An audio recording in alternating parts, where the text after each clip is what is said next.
Hello, welcome, Cabbage here. So this was a pretty full weekend. I transcended my Ducky, I pulled a bunch of guys from the Guardian's Hatcher, I finished the max luck of Misato and Death Arc / Ninth Angel from the Evangelion collaboration. And then finally, the jewel in my crown, this will be my first ever clear of Arcadia. And this is true for both the JP version and the English version. I never got the clear in the English version. Even though they had that crazy Hatcher which just shot out all 5 stars. I put together a pretty crazy team, but just played it over and over again, could never get the clear. But here, finally, we got it. And yeah, let's talk about my team real quick. Well, first of all, gimmicks here are blocks. And so we want to bring everybody with no block. And yeah, this was the first high-level quest that really featured blocks as a gimmick. And then, as we all know, the rest of this year was really kind of dominated by blocks. The first character I'm using is Miroku Ascension. She's the brand new character from the Guardian's Hatcher. She is a bounce, and she has fire resistance and fire slayer, and recovery. I completely forgot that she had recovery though, because we have so many other things to do that we can't really think about, you know, trying to hit our own teammates to get our HP back. But if by chance you happen to hit your teammates, then that's a nice bonus.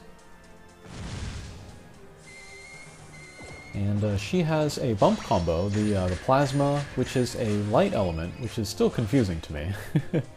Her being a fire slayer and all that. And then she also has a defense down blast. And that kind of looks like a flare, like Fudolmio's flare. Maybe the same hit radius, so not very much. But whomever it hits will take a decent amount of damage. I think it's like around 50,000. And then it will get defense down for the duration of that turn. And yeah, that can be really good because characters with, monsters with weak points during this mission will really only take damage in the weak point. And so, yeah, if we can lower the defense of the character, then every time we hit the weak point, we'll get even more damage in there. So, if we can, we kind of want to position Miroku close to our target. And then she has a 12-turn strike shot where she becomes a Pierce, and that can be good for, you know, concentrated attacks. And then, yeah, there's a lot of irregular bounds that happen during the course of this mission, which makes it very frustrating for me. But if you become a Pierce, there is 0 chance of an irregular bound. So if you're in a situation where you absolutely must take down a guy or two, becoming a Pierce can be very helpful there. Okay, let's look at this shot from Oz. Okay, very nice. The standard way that we would want to get through that stage is to take down the 2 guys in the corners first, and then work our way up and then hit the Hathor in the weak point. But we got a crazy kind of angle in there and took down the boss, or the mini-boss. And then here with the Miroku, we're going to use her Becomes a Pierce strike shot to go through the boss's weak point. And the timing is good for this because the boss will hit us with speed down. But this was the first turn, so we got it. We got that attack in before the speed down came out, so we got some pretty good damage. We want to get rid of these goat guys because they will activate the speed up panels and then also the healing walls. So with Koyuki evolution here, let's tackle this goat guy. And then Koyuki has the Slayer for that character. So that's a nice way to get a guaranteed takedown. And then the healing walls and then the speed up panels are activated. And then once everybody's gone, it's just about hitting the boss's weak point. So we'll hit the speed up panels and then try to work our way around Arcadia and hit the weak point. Alright, right there. That was good. Okay, to continue to talk about the team that I'm using, next I'm using Shibai Ascension, another Pierce with a no block. She has a spread and then a meteor destruction bump combo, which doesn't really come into play here. And then a speed and power up strike shot. So she's kind of a simple character, but she's perfect for this quest. And maybe the best max luck. That is not an impossible or colossal. Then next up I'm using a Koyuki evolution. She is bounced with no block, of course. She is a power type, so she is slow, but everybody gets speed down in this quest anyway, so it's not that big of a deal. And then she has a Mancer Slayer, and then one other Slayer. But anyways, that works on the goat guys, and then the guys that usually hang out in the corners. So she can do good damage to them, and then she has a tackle strike shot, which can work on those types of guys, or it can do good damage in the boss's weak point. Okay, but this stage, same story. We'll get rid of all of the little guys, and then we'll go after the boss's weak point. Okay, and then the last character I'm using, the friend, is Oz, Ascendant. He is a bounce with no block, and Deity Slayer, which will work on the Hathors and then the Bull Demon guys. He has a very powerful tackle strike shot. We want to save that for the boss's weak point. And then he has a speed up bump combo. And yeah, there are a bunch of characters that are good for Arcadia that I could have used as a friend. But I was looking at the fact that I was using two drop monsters, and I was thinking about which friend I could pick that would most kind of enhance those guys.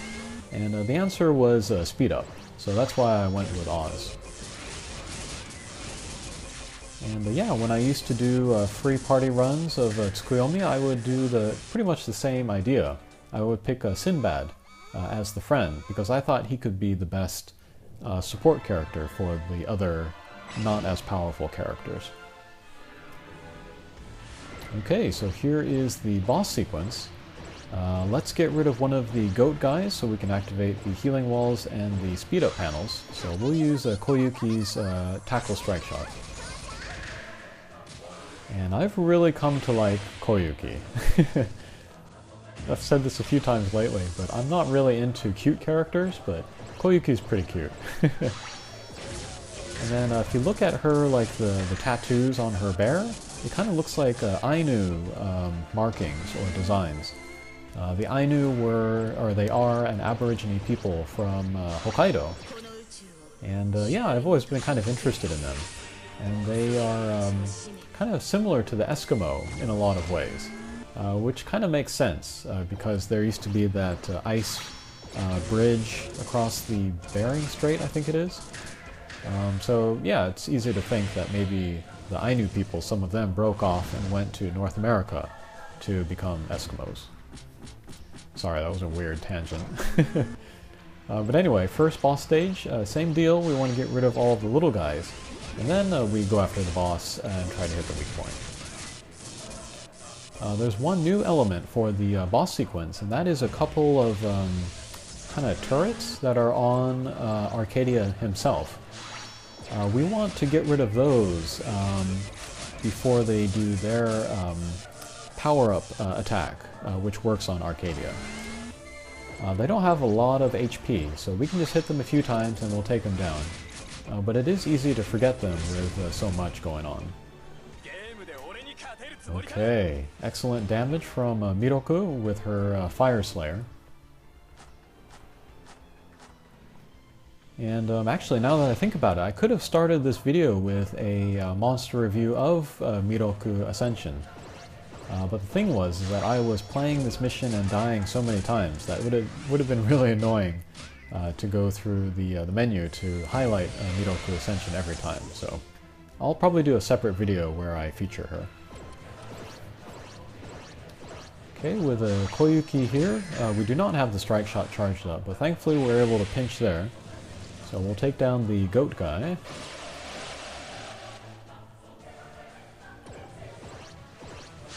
And then, yeah, there are these fire columns. We see that countdown timer on the right there. Once they hit 0, they will shoot up. And that does a lot of damage, maybe like 20,000. And then it does have a chance to stun our guys, so that is very not good. Okay, we want to take down these 2 gargoyles in the same turn since they revive each other. And they are my least favorite part of the mission. I really do not like the gargoyles. With a standard character, it'll probably take a couple of runs through those speed up panels to hit both of the gargoyles to take them down. But Miroku has the Fire Slayer, so she can do it in 1 turn.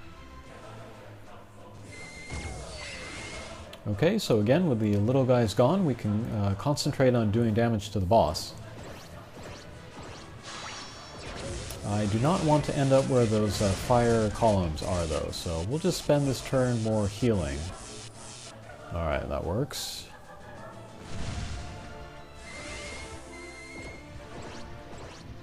Okay, I was very tempted to use Oz's tackle strike shot into the boss's weak point, but I thought I would save it for the last stage. Okay, not a lot of damage there.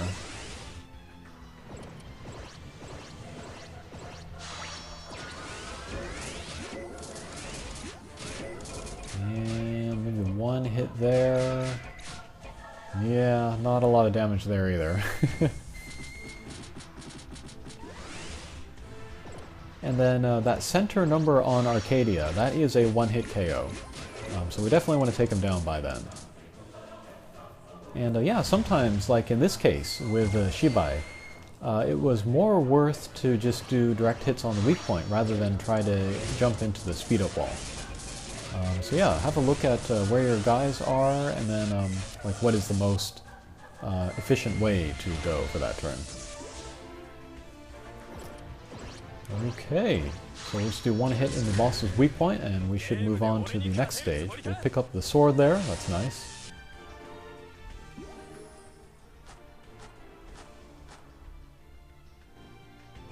And okay, last stage, and lots to do here.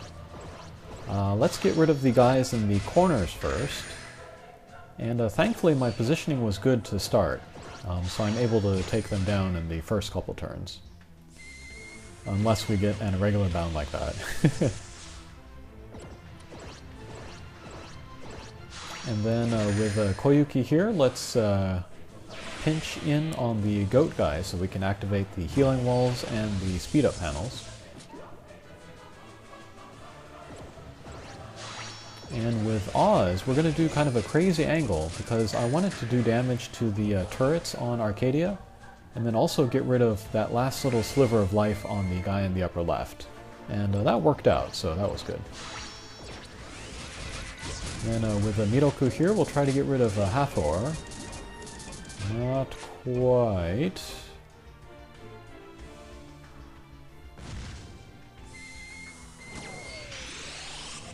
Okay, and then with Shibai here, we should be able to hit Hathor once, take her down, and then hopefully take down that turret on the right side of Arcadia as well. Yeah, not quite. Not quite, okay. So 1 more turn until the turret does attack up on the boss, so let's definitely try to take that down there. Okay, and good damage from Miroku's defense down blast. She was right next to that. Okay, and now it's just us and the boss basically, but yeah, let's get rid of the goat guy too. Okay, great.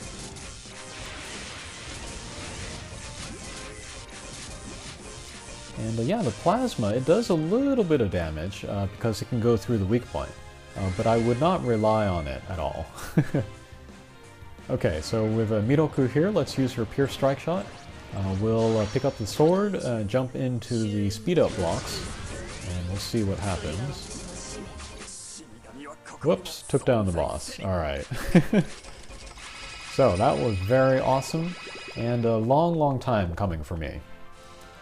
And yes, I will never play that stage again, unless maybe I pull a bunch of nice Hatcher monsters that I can show off. But as for the character of Arcadia himself, he's considered one of the very best drop monsters in the game. He has a nice double null ability of Null Warp and Minesweeper. And then he has a strike shot where he splits in 4 and flies around, just like Hakua. And that can be really good for clearing a field of little guys. And then a bump combo, the Tribe Pulse, which hits the nearest enemy, and then every enemy on the screen of the same class also gets hit by quite a lot of damage. So yes, versatile character and high damage output. Okay, hope you get yours, and we'll see you again. Take care.